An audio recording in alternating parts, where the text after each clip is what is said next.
En 1908, des soulèvements bosniaques provoqueront l'instabilité dans la vilayet de Bosnie, région administrative se limitant aux frontières de la Bosnie actuelle. L'Autriche-Hongrie demandera aux grandes puissances l'autorisation d'occuper la vilayet pour y rétablir l'ordre, mais rencontrera une résistance farouche des chrétiens et musulmans de Bosnie refusant toute occupation étrangère. Il aurait impossible de résister indéfiniment à l'Autriche-Hongrie qui prendra Sarajevo. La prise de la vilayet aura des répercussions sur un pays en particulier, la Serbie, car elle avait des vues sur la zone qui lui auraient permis d'éviter l'enclavement en plus de l'accès à la mer. Mais vu qu'elle ne peut plus avoir ce qu'elle voulait, elle se tournera vers un autre consolation, l'Albanie, ou plus précisément le nord de l'Albanie, qui, je le rappelle, était encore sous domination ottomane.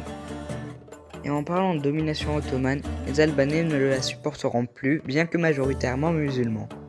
Ils réussiront à conquérir les zones à majorité albanaise et forcera l'Empire ottoman à reconnaître leur indépendance. Ce qui dérange encore plus la Serbie, qui sera bientôt entourée de toutes parts.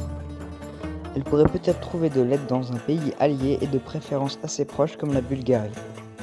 En effet, la Serbie se rapprochera de la Bulgarie dans le cadre de la formation d'une alliance d'abord défensive, puis offensive.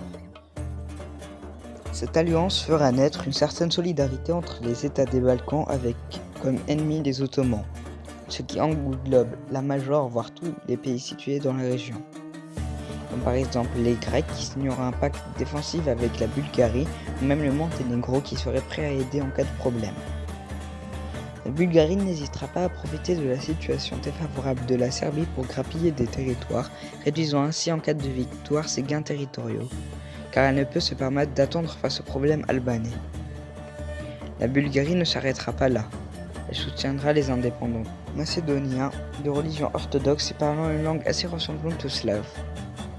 Pour ce qu'en est de la Grèce, elle cherche à récupérer la Crète perdue en faveur des Ottomans. Elle réorganise leur armée soutenue par la France, mais ces projets n'auront pas le temps d'aboutir avant les débuts de la guerre.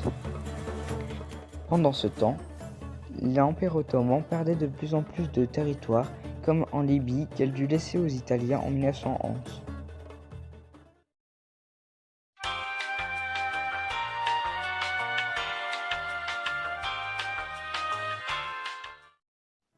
La Russie était aussi un acteur important dans les Balkans et soutenait la Bulgarie dans sa démarche de formation d'alliance. La Ligue était officiellement formée malgré les tentatives vaines de l'Autriche-Hongrie et de la France d'empêcher la guerre et de dissoudre l'alliance.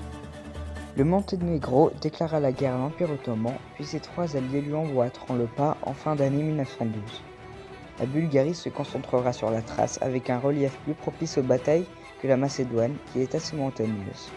Au grand désarroi de l'Empire ottoman qui croyait affronter le gros de l'armée en Macédoine. L'affrontement se déroulera en Thrace,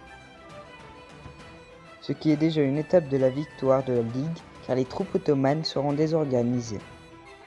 Les Grecs, quant à eux, mèneront des opérations terrestres et surtout déploiera sa marine dans la mer Égée.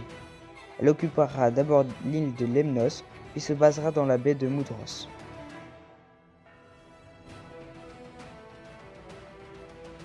En Thrace, les Bulgares étaient bien supérieurs en nombre, en plus du fait qu'une partie des troupes ottomanes, déjà en sous-nombre, se détachera pour prévenir d'un possible débarquement grec dans la péninsule de Gallipoli. La ville de Kirklare tombera aux mains des Bulgares, mais la forteresse d'Adrianople ne pourra pas être prise car les Bulgares manquaient d'armes de siège. La prise de la ville durera 5 mois, ce qui fait peu pour une ville réputée imprenable. Après la prise de Kirklare, les Bulgares décideront d'arrêter un temps offensif, ce qui laissa un temps de battement aux Turcs pour se retrancher dans de nouvelles positions. Ils seront poussés jusqu'à Katalka, district à Constantinople, mais de là les Bulgares n'avanceront plus vraiment, car les Turcs, en plus d'avoir l'avantage de la ligne de défense construite pendant la guerre austro-prussienne, bénéficieront du soutien de renforts venant d'Asie. À l'ouest d'ici, 2 divisions bulgares avancèrent vers la mer Égée. Elle était contrôlée par la Grèce qui n'avait pas eu de grands problèmes car les Ottomans étaient très occupés. Les Ottomans devaient défendre un front trop lent et seront mis à mal jusqu'à la prise de Thessalonique, ce qui sépara l'armée ottomane de Macédoine et celle de Thrace. Les Grecs avaient occupé de multiples îles et mené un blocus de Suez aux Dardanelles, empêchant le ravitaillement ottoman. Revenant à Constantinople, où la ligne de défense Katalka subissait de lourds dégâts de la part des Bulgares qui avaient ignoré les menaces russes. Bien qu'en supériorité numérique, ils n'arriveront pas à briser les lignes de défense ennemies, ce qui contraindra la Bulgarie à signer l'armistice, puis du Monténégro, de la Serbie et plus tard de la Grèce. La paix ne durera pas longtemps. Les hostilités reprendront quelques semaines plus tard. Ils attaqueront la Ligue à Gallipoli, Kharkov et Katalka, mais cette dernière ne servit que de diversion pour les deux autres. Une diversion qui fera reculer de 20 km les troupes bulgares et lui causera de lourdes pertes.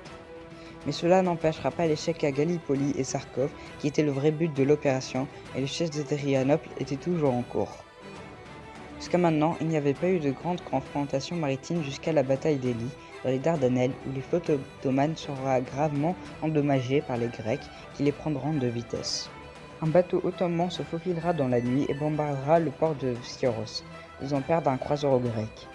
Mais ils seront totalement écrasés à la bataille de Lemnos, ce qui fit abandonner tout espoir de briser le blocus.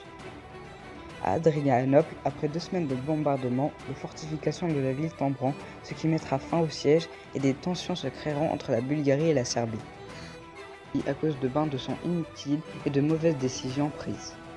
Le bain de sang aurait pu être évité car quoi qu'il arrive, la forteresse d'Adrianople n'aurait pas pu survivre à un siège plus lent du fait d'un manque de nourriture. La propagande fera son travail et ainsi les deux pays croiront que c'est grâce soit seulement à la Serbie, soit seulement à la Bulgarie que la forteresse aura été prise. La Bulgarie n'enverra pas de soutien sur le front du Vardar, ce qui était normalement prévu.